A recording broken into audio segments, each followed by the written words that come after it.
BCom 5th semester ಗೆ especially Bangalore city ಯೂನಿವರ್ಸಿಟಿಗೆ I am not sure ಬೇರೆ ಯಾರಿಗಿದೆ ಅಂತ ಗೊತ್ತಿಲ್ಲ. ಬೆಂಗಳೂರು ಯೂನಿವರ್ಸಿಟಿಗೆ ನಾರ್ತ್ಗೆ ಇದೆಯೋ ಇಲ್ಲೋ ಗೊತ್ತಿಲ್ಲ. ಇದ್ರೂ ಕೂಡ ಈ ಅಡ್ವಾನ್ಸ್ಡ್ ಅಕೌಂಟಿಂಗ್ ಅನ್ನೋದು ಅಕೌಂಟಿಂಗ್ ಎಲೆಕ್ಟಿವ್ ಅವ್ರಿಗೆ ಕರೆಕ್ಟಾ. ಅಕೌಂಟ್ಸ್ ಎಲೆಕ್ಟಿವ್ ಅವ್ರಿಗೆ ಒಂದು 60 ಮಾರ್ಕ್ಸ್ ಎನ್ಇಪಿ ಸಿಲೆಬಸ್ ಅವ್ರಿಗೆ, ನಾನ್ ಎನ್ಇಪಿ ಸಿಲೆಬಸ್ ಗಾದ್ರೆ 70 ಮಾರ್ಕ್ಸ್ ಗೆ ಈ ಸಬ್ಜೆಕ್ಟ್ ಇದೆ. ಇದರಲ್ಲಿ ಮೊದಲನೇ ಚಾಪ್ಟರ್ ಬಂದು ಅಕೌಂಟಿಂಗ್ ಫಾರ್ ಬ್ಯಾಂಕಿಂಗ್ ಕಂಪನೀಸ್ ಅಂತ ಹೇಳಿ. ಏನಿದು accounting for banking companies. Sir, accounts banking ಕಂಪನಿನ ಯಾವ ರೀತಿ ಪ್ರಿಪೇರ್ ಮಾಡ್ತಾರೆ ಅಂತ ತಿಳ್ಕೊಳ್ಳೋಕ್ ಮುಂಚೆ we should understand what is a bank and what is a banking.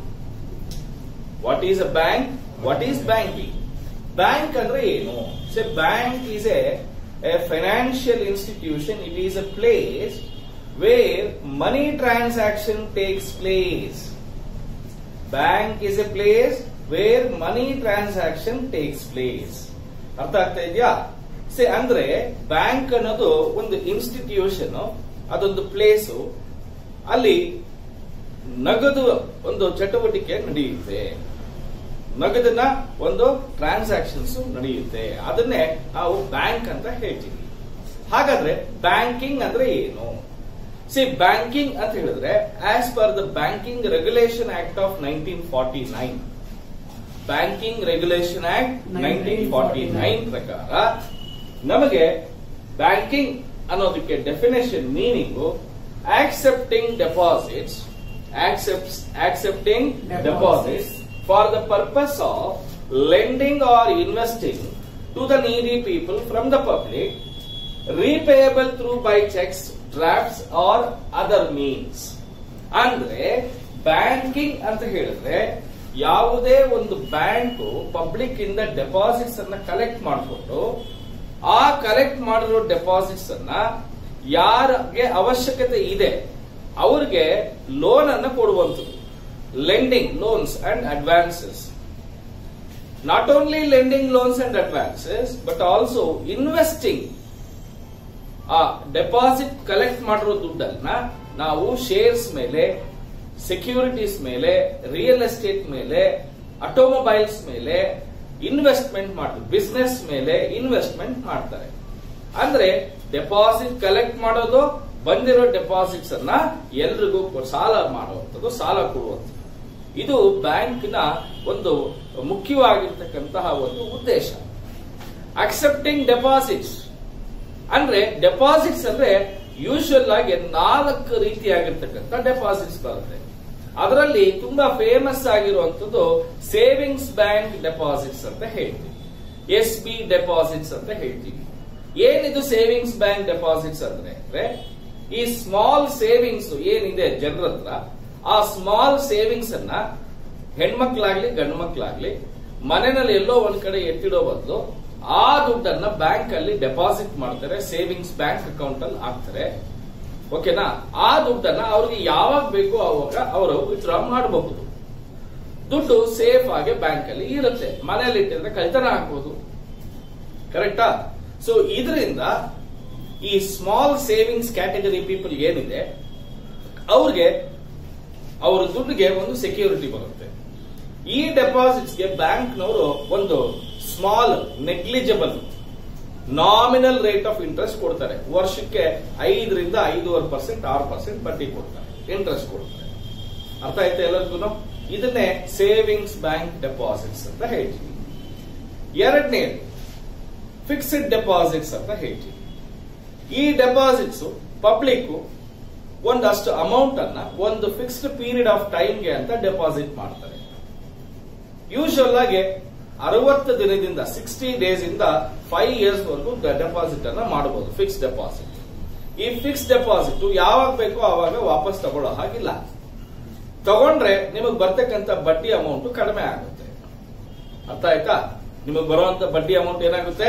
ಕಡಿಮೆ ಆಗುತ್ತೆ. ಈ ಫಿಕ್ಸ್ ಡೆಪಾಸಿಟ್ ಗೆ ಕೊಡುವಂತ rate of interest savings bank account ಗಿಂತ ತುಂಬಾ ಜಾಸ್ತಿ ಇರುತ್ತೆ.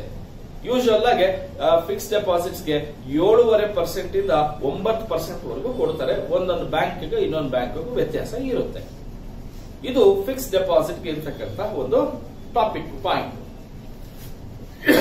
ಮೂರನೇದು ಕರೆಂಟ್ ಅಕೌಂಟ್ ಡೆಪಾಸಿಟ್ಸ್ ಅಂತ ಹೇಳ್ತೀವಿ. ಕರೆಂಟ್ ಅಕೌಂಟ್ ಡೆಪಾಸಿಟ್ಸ್ ಅಂದ್ರೆ ಏನು?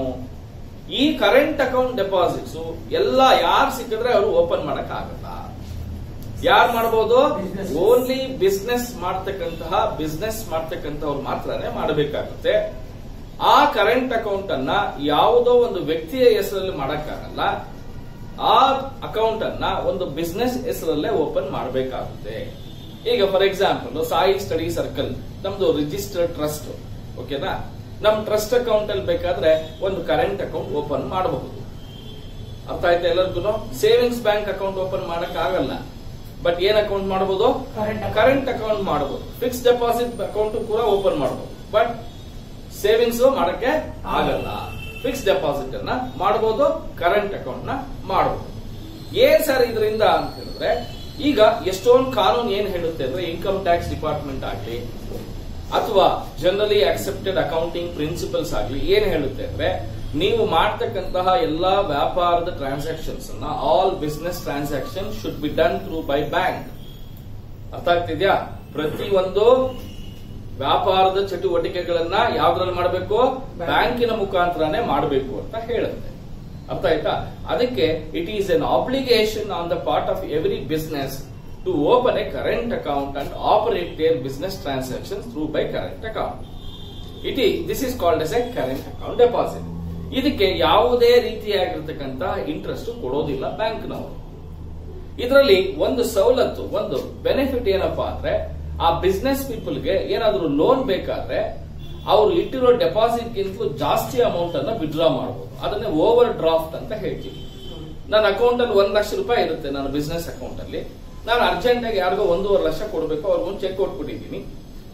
ನಾನು ಬ್ಯಾಂಕ್ ಹತ್ರ ರಿಕ್ವೆಸ್ಟ್ ಮಾಡಿಕೊಂಡು, ಸರ್ ನನ್ನ ಹತ್ರ 1 ಲಕ್ಷ ಇದೆ, ಇನ್ನು 50,000 ಲೋನ್ ಬೇಕು, ನನಗೆ ಓವರ್ ಡ್ರಾಫ್ಟ್ ಬೇಕು, ಈ ತರ ದಿನ ಬಂದು ನನ್ನ ಕಸ್ಟಮರ್ ಕೊಡ್ತಾನೆ, ಅವ್ರಿಗೆ 1.5 ಲಕ್ಷ ಕೊಡಿ, ನಿಮ್ 50,000 ರೂಪಾಯಿ ನಾನು 3-4 ದಿನದಲ್ಲಿ ನನ್ನ ದುಡ್ಡು ಬರೋದಿದೆ, ಡೆಪಾಸಿಟ್ ಆಗೋದಿದೆ, ಅದರಲ್ಲಿ ನೀವು ಮೈನಸ್ ಮಾಡ್ಕೊಳ್ಳಿ, ಅದಕ್ಕೆ ಬೇಕಾದ್ರೆ ಇಂಟ್ರೆಸ್ಟ್ ಚಾರ್ಜ್ ಮಾಡಿ ಅಂತ ಹೇಳ್ತೀವಿ. ಅರ್ಥ ಆಯ್ತು ಎಲ್ಲರಿಗೂ? ಇದೊಂದು ಒಂದು ಬ್ಯೂಟಿಫುಲ್ ಆಗಿರ್ತಕ್ಕಂಥ ಬೆನಿಫಿಟ್ ಕರೆಂಟ್ ಅಕೌಂಟ್ ಇಂದ ಬರುತ್ತೆ. ಇನ್ನ 4ನೇದು ಬಂದು ರೆಕರಿಂಗ್ ಡೆಪಾಸಿಟ್ಸ್ ಅಂತ ಹೇಳ್ತೀವಿ, RD ಅಂತ ಹೇಳ್ತೀವಿ. ಈ ರೆಕರಿಂಗ್ ಡೆಪಾಸಿಟ್ಸ್ ಏನಪ್ಪಾ ಅಂತ ಹೇಳಿದ್ರೆ, ಒಬ್ಬ ಇಂಡಿವಿಜುವಲ್ ಏನ್ ಮಾಡ್ತಾನೆ, ಒಂದು 5 ವರ್ಷಕ್ಕೆ ಒಂದು ದೊಡ್ಡ ಅಮೌಂಟ್ ಅನ್ನ ಫಿಕ್ಸ್ ಮಾಡ್ಕೊಳ್ತಾನೆ. ಯಾವ್ದೋ ಒಂದು ಅಮೌಂಟ್ ಗೆ ಫ್ರೀಸ್ ಮಾಡ್ತಾನೆ. ಏನಂತ, ನಾನು 1 ಲಕ್ಷ ರೂಪಾಯಿ 5 ವರ್ಷಕ್ಕೆ ಹಾಕ್ಬೇಕು ಅಂತ ಹೇಳ್ತಾನೆ. 5 ವರ್ಷಕ್ಕೆ ಅಂದ್ರೆ 1 ಲಕ್ಷ ಡಿವೈಡೆಡ್ ಬೈ 5 ವರ್ಷ ಅಂದ್ರೆ 20,000 ಬರುತ್ತೆ. ಆ 20,000ನ 12 ತಿಂಗಳು ಕನ್ವರ್ಟ್ ಮಾಡ್ತಾನೆ.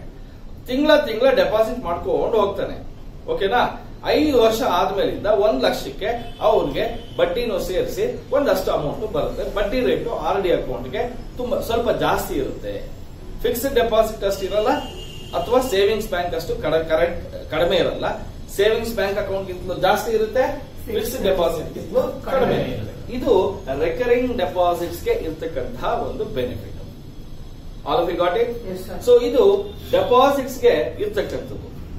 ಈಗ ನಾನು ಒಂದು ಪಾಯಿಂಟ್ ಹೇಳಲೇಬೇಕು ನಿಮಗೆ. ಈ 4 ತರದ ಡೆಪಾಸಿಟ್ಸ್ ಬ್ಯಾಂಕ್ ಪಬ್ಲಿಕ್ ಇಂದ ತಗೊಂಡಾಗ ಇಟ್ ಈಸ್ ಅನ್ ಆಬ್ಲಿಗೇಷನ್, ಜವಾಬ್ದಾರಿ ಬ್ಯಾಂಕ್ ಏನು, ಅವ್ರ ದುಡ್ಡು ಯಾವಾಗ ಬಂದು ಕೇಳಿದ್ರು ಬ್ಯಾಂಕ್ ವಾಪಸ್ ಮಾಡಬೇಕು. ಕರೆಕ್ಟಾ? ಆ ಡೆಪಾಸಿಟ್ ಹೋಲ್ಡರ್ಸ್ ಯಾರಿದ್ದಾರೆ, ಪಬ್ಲಿಕ್ ಯಾರಿದ್ದಾರೆ, ಅಕೌಂಟ್ ಓಪನ್ ಮಾಡಿರ್ತಾರೆ, ಅವ್ರ ದುಡ್ಡು ಡೆಪಾಸಿಟ್ ಮಾಡಿದಾಗ ಅವ್ರು ಬಂದು ಯಾವಾಗ ಕೇಳಿದ್ರು ವಾಪಸ್ ಕೊಡಬೇಕು. ಹೌದಾ? ಯಾವಾಗ ಬೇಕಾದ್ರು ಅಂದ್ರೆ ಅರ್ಧ ರಾತ್ರಿ ಕದ ತಟ್ಬಿಟ್ಟು ಬ್ಯಾಂಕ್ ದುಡ್ಡು ಕೊಡು ಅಂತ ಹೇಳಲ್ಲ. ಬ್ಯಾಂಕಿಂಗ್ ಅವರ್ಸ್ ಅಲ್ಲಿ ಬಂದು ಕೇಳಿದ್ರೆ ಕೊಡಬೇಕಾಗುತ್ತೆ.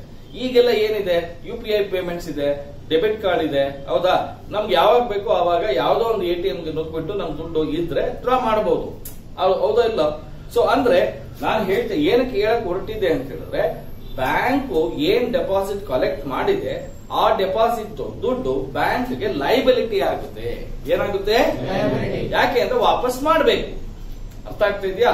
So always deposit is A liability. ಅರ್ಥ ಆಗ್ತಿದ್ಯಾ? ಅಂತಹ ಡೆಪಾಸಿಟ್ಸ್ ದುಡ್ಡನ್ನ ಬ್ಯಾಂಕ್ನವರು ಅಲ್ಮರಲ್ಲಿ ಹಾಕ್ಬಿಟ್ಟು ಬೀಗ ಹಾಕ್ಬಿಟ್ಟು ಪೂಜೆ ಮಾಡ್ತಾರ ದಿನ ಇಲ್ಲ. ಆ ದುಡ್ಡನ್ನೇನ್ ಮಾಡ್ತಾರೆ, ಯಾರ್ಯಾರಿಗೆ ಅವಶ್ಯಕತೆ ಇದೆ, ದುಡ್ಡಿನ ಅವಶ್ಯಕತೆ ಇದೆ, ಲೋನ್ ಅವಶ್ಯಕತೆ ಇದೆ, ಅದನ್ನ ಅವರು ಲೋನ್ಸ್ ಮುಖಾಂತರ ಕೊಡ್ತಾರೆ. ಯಾವ ತರ ಲೋನ್ ಕೊಡ್ತಾರೆ? ಶಾರ್ಟ್ ಟರ್ಮ್ ಲೋನ್ಸ್ ಕೊಡ್ತಾರೆ, ಲಾಂಗ್ ಟರ್ಮ್ ಲೋನ್ಸ್ ಕೊಡ್ತಾರೆ, secured loans, unsecured loans, personal loans, vehicle loans, ಹೌದಾ? ಎಷ್ಟು ಅಗ್ರಿಕಲ್ಚರಲ್ ಲೋನ್ಸ್, ಇಂಡಸ್ಟ್ರಿಯಲ್ ಲೋನ್ಸ್, ಎಷ್ಟು ತರ ಲೋನ್ಸ್ ಇದೆ ಅಲ್ವಾ? ಅಷ್ಟೂ ತರದ ಲೋನ್ಸ್, ಹೌಸಿಂಗ್ ಲೋನ್ಸ್, ಈ ತರದೆಲ್ಲ ಆ ಕಲೆಕ್ಟ್ ಮಾಡಿರೋ ಡೆಪಾಸಿಟ್ಸ್ ಅನ್ನ ಪಬ್ಲಿಕ್ ಗೆ ಲೋನ್ ಮುಖಾಂತರ ಕೊಡ್ತಾರೆ. ಆ ಕೊಟ್ಟಿರುವಂತ ಲೋನ್ ಅಮೌಂಟ್ ಗೆ ಇಂಟ್ರೆಸ್ಟ್ ಅನ್ನ ಚಾರ್ಜ್ ಮಾಡ್ತಾರೆ ಬ್ಯಾಂಕು. ಎಷ್ಟು ಚಾರ್ಜ್ ಮಾಡ್ತಾರೆ ಅಂದ್ರೆ ಜಾಸ್ತಿ ಚಾರ್ಜ್ ಮಾಡ್ತಾರೆ. ಸುಮಾರು 10ರಿಂದ 20% ವರೆಗೂ ಚಾರ್ಜ್ ಮಾಡ್ತಾರೆ. ನೋಡಿ, ನಾವು ಇಟ್ಟಿರೋ ಡೆಪಾಸಿಟ್ಸ್ ಗೆ 5% ಕೊಡ್ತಾರೆ ಸೇವಿಂಗ್ಸ್ ಬ್ಯಾಂಕ್ ಅಕೌಂಟ್ ಅಲ್ಲಿ. ಫಿಕ್ಸ್ಡ್ ಡೆಪಾಸಿಟ್ ಆದ್ರೆ 7% ಕೊಡ್ತಾರೆ. ಕರೆಂಟ್ ಡೆಪಾಸಿಟ್ ಅದು ಕೊಡಲ್ಲ, ಹೌದಾ? ರಿಕರಿಂಗ್ ಡೆಪಾಸಿಟ್ ಆದ್ರೆ ಕಡಿಮೆ ಕೊಡ್ತಾರೆ.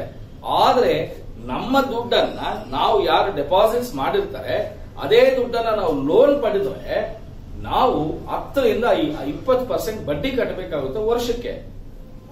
ಏನೂ ಇಲ್ಲ, ನೀವು ನಿಮ್ಮ ಜುವೆಲ್ ಲೋನ್ ತಗೊಳ್ಬೇಕಾದ್ರೆ ಜುವೆಲ್ ಲೋನ್ ತಿಂಗಳು 1% ಅಂತ ಹೇಳ್ತಾನೆ. ವರ್ಷಕ್ಕೆ ಎಷ್ಟಾಯ್ತು? 12% ಆಯ್ತು, ಹೌದಾ? ನಾವು ಡೆಪಾಸಿಟ್ ಮಾಡೋದು ನಮ್ಗೆ ಕೊಡೋದು ಎಷ್ಟು? 7% ಕೊಡ್ತಾನೆ, 5% ಕೊಡ್ತಾನೆ. ಅಂದ್ರೆ ಈ ಡಿಫರೆನ್ಸ್ ಆಫ್ ಏನು ಇಂಟ್ರೆಸ್ಟ್ ರೇಟ್ ಇದೆ ಅಲ್ವಾ, ಅದೇ ಲಾಭ ಬ್ಯಾಂಕ್ಗೆ. ಈಗ ಒಂದು ಎಕ್ಸಾಂಪಲ್ ಹೇಳ್ತೀನಿ. ಇದು ತುಂಬಾ ಬ್ಯೂಟಿಫುಲ್ ಆಗಿರ್ತಕ್ಕಂಥ ಯೋಚನೆ. ಎಲ್ಲರೂ ಯೋಚನೆ ಮಾಡ್ತಾ ಇರ್ತೀರಾ, ಸರ್ ಅಷ್ಟು ದೊಡ್ಡ ಬ್ಯಾಂಕು ಸರ್, ಎಷ್ಟು ಫರ್ನಿಚರ್ಸ್ ಎಲ್ಲ ಇರುತ್ತೆ, ಏನೇನೋ ಮಾಡಿರ್ತಾರೆ, ಕಂಪ್ಯೂಟರ್ಸ್ ಇರುತ್ತೆ, ಎಷ್ಟೊಂದು ಜನ ಕೆಲಸ ಮಾಡ್ತಾ ಇರ್ತಾರೆ, ಲಕ್ಷಾಂತರ ರೂಪಾಯಿ ಬಾಡಿಗೆ ಕೊಡ್ಬೇಕಾಗುತ್ತೆ, ಲಕ್ಷಾಂತರ ರೂಪಾಯಿ ಸ್ಯಾಲರಿ ಕೊಡ್ಬೇಕಾಗುತ್ತೆ, ಹೆಂಗ್ ವರ್ಕೌಟ್ ಆಗುತ್ತೆ ಸರ್ ಅವ್ರಿಗೆ ಅಂತ ಹೇಳಿ.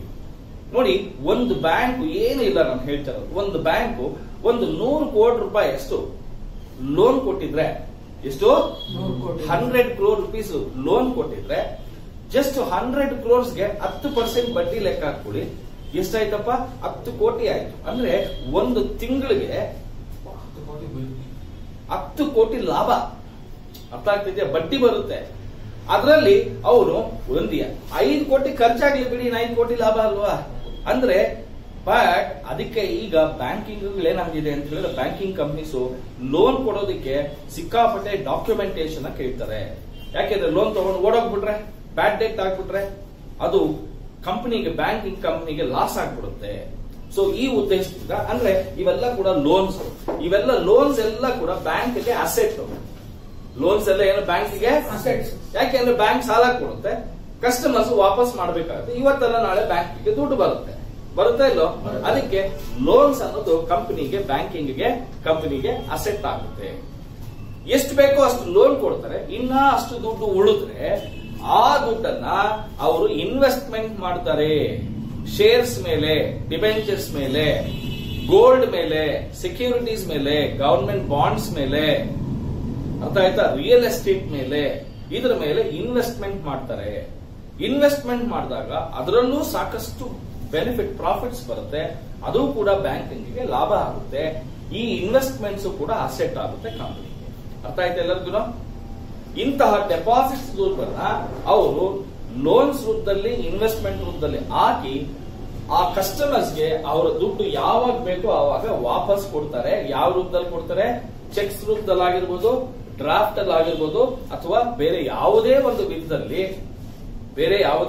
ವಿಧದಲ್ಲಿ ಕಸ್ಟಮರ್ ಬ್ಯಾಂಕ್ ಹತ್ರ ಹೋಗಿ ನನ್ನ ದುಡ್ಡು ಇದೆ, ಅಕೌಂಟ್ ನಂಬರ್ ಇದು, ನನ್ನ ದುಡ್ಡು ಕೊಡಿ ಅಂತ ಕೇಳಿದಾಗ ಕೊಡಬೇಕಾಗಿರ್ತಕ್ಕಂತಹ ಜವಾಬ್ದಾರಿ ಯಾರಿಗಿರುತ್ತೆ? ಬ್ಯಾಂಕ್ಗೆ ಇರುತ್ತೆ. ಇದು meaning and definition of banking companies. ಅರ್ಥ ಆಯ್ತೇನಪ್ಪ? ಎಲ್ರಿಗೂ ಅರ್ಥ ಆಯ್ತಾ? ಸರ್, ನಾನು ಹೇಳೋದು ಇಷ್ಟೇ. ಬ್ಯಾಂಕಿಂಗ್ ಅರ್ಥ ಮಾಡ್ಕೊಳ್ಬೇಕಾದ್ರೆ ನಾವು ಫಸ್ಟ್ ಬೇಸಿಕ್ ಎಲಿಮೆಂಟ್ ಏನಪ್ಪಾ ಅಂದ್ರೆ, ಡೆಪಾಸಿಟ್ ಅಂದ್ರೆ ಏನು, ಲೋನ್ಸ್ ಮತ್ತೆ ಇನ್ವೆಸ್ಟ್ಮೆಂಟ್ಸ್ ಅಂದ್ರೆ ಏನು, ಇವೆರಡು ಅರ್ಥ ಮಾಡ್ಕೊಂಡ್ರೆ ನಮಗೆ ಬ್ಯಾಂಕಿಂಗ್ ಕಂಪನಿ ಅಕೌಂಟ್ಸ್ ಎಷ್ಟು ಈಸಿ ಆಗುತ್ತೆ ಅಂತ ಹೇಳಿದ್ರೆ ಬಹಳ ಈಸಿ ಆಗುತ್ತೆ.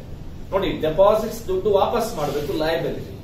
ಡೆಪಾಸಿಟ್ಗೆ ನಾವು ಕೊಡ್ತಕ್ಕಂಥ ಬಡ್ಡಿ ನಮ್ಗೆ ಎಕ್ಸ್ಪೆನ್ಸಸ್, ಕರೆಕ್ಟಾ? ಈಗ ನಿನ್ನ ಹೆಸರೇನಾ?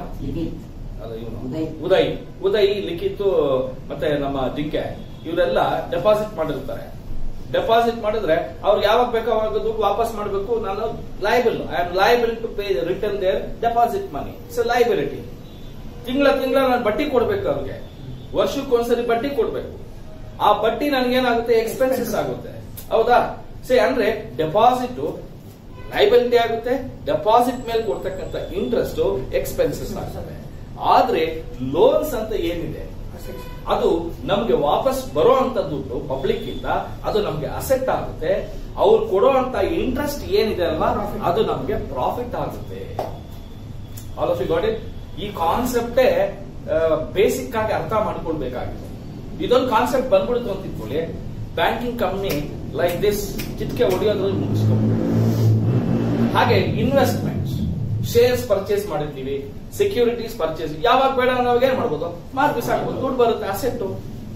ಶೇರ್ಸ್ ಇವತ್ತು ₹100 ಪರ್ಚೇಸ್ ಮಾಡಿರ್ತೀವಿ, ಒಂದು 6 ತಿಂಗಳಾದ್ಮೇಲೆ ಅದ್ರ ಬೆಲೆ ₹150 ಆಗಿರುತ್ತೆ, ₹50 ಲಾಭ ಅಲ್ವಾ ನಮ್ಗೆ, ಪ್ರಾಫಿಟ್ ಬರುತ್ತೆ ಅಲ್ವಾ. ಶೇರ್ಸ್ ಪರ್ಚೇಸ್ ಪ್ರತಿ ವರ್ಷ ಡಿವಿಡೆಂಡ್ ಬರುತ್ತೆ ಅಲ್ವಾ. ಇವೆಲ್ಲ ಕೂಡ ನಮಗೆ ಲಾಭ ಆಗುತ್ತೆ. ಅರ್ಥ ಆಯ್ತಾ ಎಲ್ಲರಿಗೂ? ಸೊ ಈಗ ನೆಕ್ಸ್ಟ್ ಟಾಪಿಕ್ ಬಂದು how to prepare accounting for banking companies ಅನ್ನೋದನ್ನ ಅರ್ಥ ಮಾಡ್ಬೋದು. ಕ್ಲಿಯರಾ?